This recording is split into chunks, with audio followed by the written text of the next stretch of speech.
नमस्कार, मैं पंकज कुमार।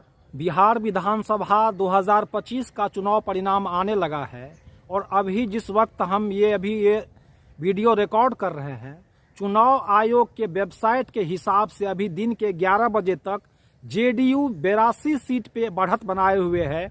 वहीं बीजेपी 78 सीटों पे, आरजेडी 34 सीट पे, एलजेपी यानी चिराग पासवान की बढ़त 22 सीटों पे है। वहीं इंडियन कांग्रेस की बढ़त जो है वो 7 सीटों पे है और भाकपा माले की 5 सीट पे, हम 4 सीट पे। इस तरह से यदि आप देखिए तो अभी तक जो रुझान है दिन के 11 बजे तक, वो जेडीयू बेहद बढ़त बनाए हुए है 82 सीट पे। आपको बताते चलें कि पिछले चुनाव में 2020 के विधानसभा चुनाव में जो जेडीयू को 43 सीट मिला था, वो इस बार अपना सबसे ज्यादा बढ़त बनाते हुए अभी दिन के 11 बजे तक 82 सीट पे बढ़त बनाए हुए है। वहीं बीजेपी को पिछले बार 75 सीट आया था और अभी 11 बजे तक वो 78 सीट पे बढ़त बनाए हुए है। इस तरह से देखिए तो राजद जो पिछले बार सबसे बड़ी पार्टी थी और 75 सीट जो जीती थी, वो इस बार अपने न्यूनतम स्कोर पे है। न्यूनतम क्या कहिए, 2015 में उसको और ज़्यादा कम आया था। अभी तक वो 34 सीट पे बढ़त बनाए हुए है। इस तरह से राजद को एक बड़ा घाटा अभी वहाँ होता हुआ दिख रहा है। वहीं चिराग पासवान की पार्टी जो पिछला बार स्वतंत्र रूप से अलग होकर लड़ी थी, उनकी पार्टी जो 1 सीट जीत पाई थी, अभी तक 22 सीट पे बढ़त बनाए हुए है। और कांग्रेस जो पिछले बार 19 सीट जीत पाई थी, इस बार वो 7 सीट पे बढ़त बनाए हुए है। भाकपा माले पिछले बार 12 सीट जीती थी, इस बार 7 सीट पे बढ़त बनाए हुए है। हम 4 सीट पे है। तो ये लबोलुबाब अभी तक का जो रुझान है, यदि शाम तक कुछ बड़ा उलटफेर नहीं हुआ तो स्पष्ट रूप से एनडीए फिर से सरकार बना रही है और जो महागठबंधन है उसको विपक्ष में बैठने का जनादेश प्राप्त होता हुआ दिख रहा है। और इसमें भी यदि आप देखिए तो जदयू को बड़ा बढ़त जो है वो मिल रहा है। कहाँ 43 सीट मिला था और कहाँ अभी तक ये दिन के 11 बजे तक ही ये 82 सीट पे बढ़त बना ली है चुनाव आयोग के वेबसाइट के हिसाब से। बीजेपी भी पिछले परफॉर्मेंस से आगे ही बढ़ेगी। 75 सीट मिला था और अभी 78 पे बढ़त है। हालांकि इस तमाम रुझान में उलटफेर हो सकता है, लेकिन जो शुरुआती रुझान है उसमें यदि बहुत बड़ा अंतर ना हो, बहुत बड़ा परिवर्तन ना हो, तो यह स्पष्ट है कि एनडीए सरकार बना रही है। और सबसे जो यहाँ पीछे दिख रहा है वो राजद का परफॉर्मेंस है। उस अभी तक महज 34 सीट पे वो अपना बढ़त बनाए हुए है। इसी तरह से चिराग पासवान को बेहतर सफलता मिली है। पिछला बार 1 था और वो 22 सीटों पे जीत रही है। तो जो ये चुनावी समीकरण है, इसमें एनडीए स्पष्ट रूप से बढ़त बनाए हुए है। और जो पिछला बार जदयू को 43 सीट मिला था, तो ये कहा गया था कि चिराग पासवान ने उनके वोट को काटा है और सबसे ज़्यादा जदयू को घटा हुआ है। और इस बार जब चिराग पासवान एनडीए के साथ लड़ रहे हैं, स्पष्ट रूप से जेडीयू अभी तक 82 सीट पे बढ़त बनाए हुए है, चिराग पासवान भी 22 सीट पे बढ़त बनाए हुए है, यानी दोनों को फायदा हुआ है। तो इस तरह से कांग्रेस अपना परफॉर्मेंस यदि दोहरा ले, यही बहुत है। अभी तक वो कम है। भाकपा माले का भी स्ट्राइक रेट कम है। तो लबोलुबाब ये है कि एनडीए का सरकार बनने जा रही है और विपक्ष को, महागठबंधन को फिर से विपक्ष में रहने का जनादेश मिलता हुआ दिख रहा है।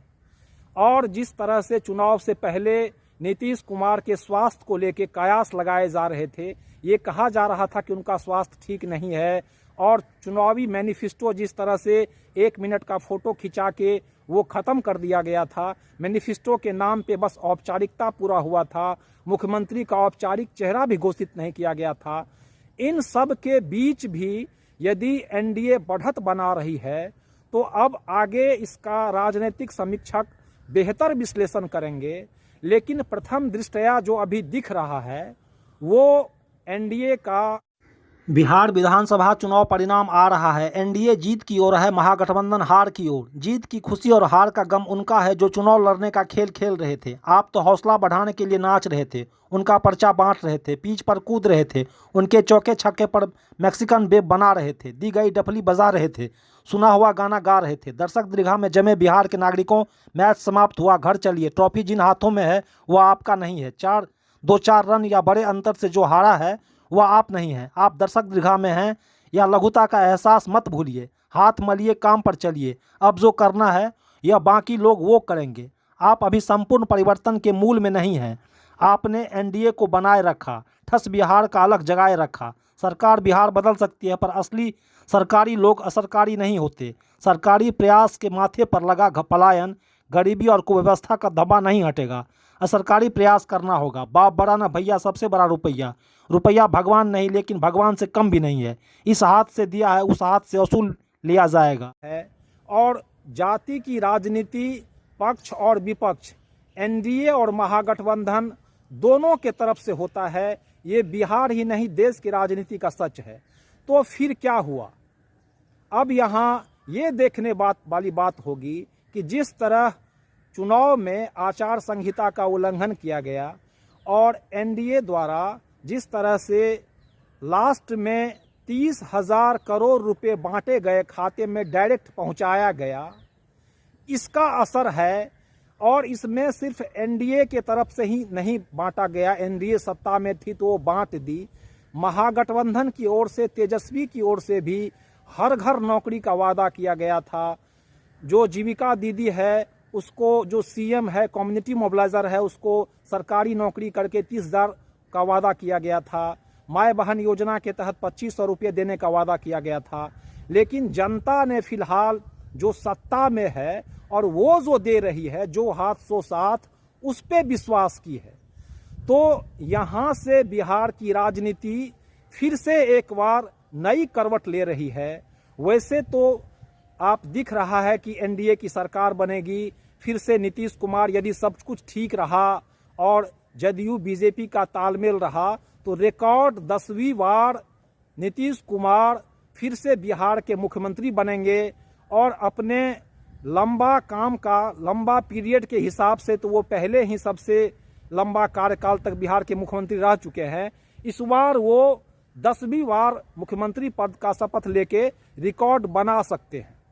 तो अब देखने वाली बात यह है, राजनीतिक समीक्षक इसका अनुमान लगाते रहेंगे कि हुआ क्या। आखिर जो 20 बार से सत्ता में है वहां एंटी इनकम्बेंसी दिख नहीं रही है। और क्या ये नीतीश कुमार का, बीजेपी का जो पैसा खाता में देने का जो स्ट्रोक रहा है वो मास्टर स्ट्रोक साबित हुआ है। और अब बिहार में राजनीति जातिवाद से आगे बढ़ के ये पैसा वितरण पे केंद्रित हो गई है। और 30,000 करोड़ रुपए जिस तरह से बांटा गया और ये कहा गया कि अब जीविका दीदी या जो इस तरह से कांटेक्ट पे थे, रात्रि प्रहरी, बेरोजगार युवक, या इस तरह से जितने थे सबका मानदेय कुछ ना कुछ बढ़ाया गया था। तो क्या ये जीविका दीदी जो कहा जा रहा था कि ये अब जेडीयू के कैडर के रूप में काम कर रही है, तो ये गेम चेंजर साबित हुई है। और यहाँ से राजनीति एक नई करवट ले रही है कि अब ये नया ट्रेंड होगा बिहार से। हालांकि पैसा बांटने का ट्रेंड बिहार से शुरू नहीं हुआ है, ये दक्षिण भारत में शुरू हुआ था, जो होते हुए बिहार तक आई है। और इस बार जो एनडीए रिकॉर्ड 30,000 करोड़ रुपया बांटी है, वो कहीं ना कहीं महिलाओं को एक मुश्त एनडीए को वोट मिला है इससे।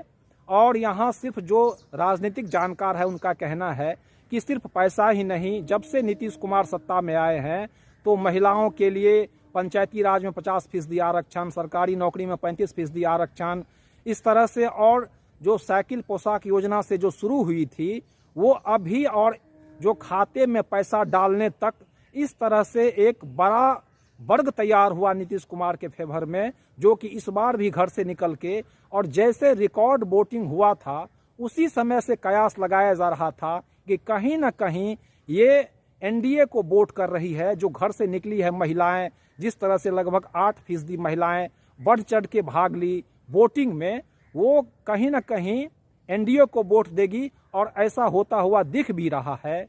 तो यहाँ महागठबंधन को भी सोचना है कि जिस तरह से एनडीए पैसा बांटना शुरू की, तो देखा देखी कहीं न कहीं महागठबंधन को इसका विरोध करने के बजाय वो भी इस रेस में आ गई और समानांतर रूप से वो भी पैसा बांटने का, नौकरी देने का वादा करने लगी, जिस पे जनता अभी विश्वास नहीं किया।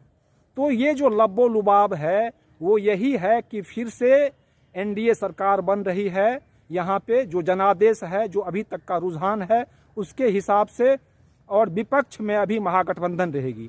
जनता का अभी तक का ये आदेश है, ये रुझान है। अब आगे देखेंगे, राजनीतिक समीक्षक इसका अनुमान लगाते रहेंगे कि कब तक नीतीश कुमार मुख्यमंत्री बने रह पाएंगे, 5 साल काम करेंगे कि नहीं, बीजेपी किसको बनाती है, ये तो आगे देखने वाली बात होगी। महागठबंधन का आगे का रणनीति क्या होगा, तो ये सब बात है। एक जो अभी पिछले 3 साल से लगातार सक्रिय थे प्रशांत किशोर, एक तरह से देखिए तो उनकी जनता नहीं सुनी, और जिस तरह से कयास लगाए जा रहे थे ऐसा भी कुछ नहीं हुआ। तो ये तमाम लब्बो लुबाब अभी यही है कि जो राजद का परफॉर्मेंस था वो पिछले बार से भी कम रहा है, और फिर से अभी यही कह सकते हैं कि नीतीश कुमार एनडीए सरकार बना रही है और जनता ने फिर से उन पर विश्वास किया है। अब ये स्पष्ट हो गया है, या जनता ये 5 साल के लिए क्या ये फिर से दावे के साथ कह सकती है कि यहाँ मुद्दा है, यहाँ बेरोजगारी, पलायन, स्वास्थ्य, शिक्षा, नौकरी, रोजगार ये मुद्दा है और सरकार के लिए इस पर दबाव बनाएंगे। क्या ये आत्मविश्वास से ये बात जनता कह भी पाएगी, क्योंकि अब तो ये ट्रेंड बन गया है कि पैसा दो वोट लो। तो इस तरह से देखने वाली बात होगी कि आगे का राजनीतिक समीकरण बिहार किस करवट लेती है। फिलहाल इतना स्पष्ट है अभी के रुझान से कि एनडीए जीत के आ रही है और वो सरकार बना रही है। आप देख रहे हैं पंकज का संवाद।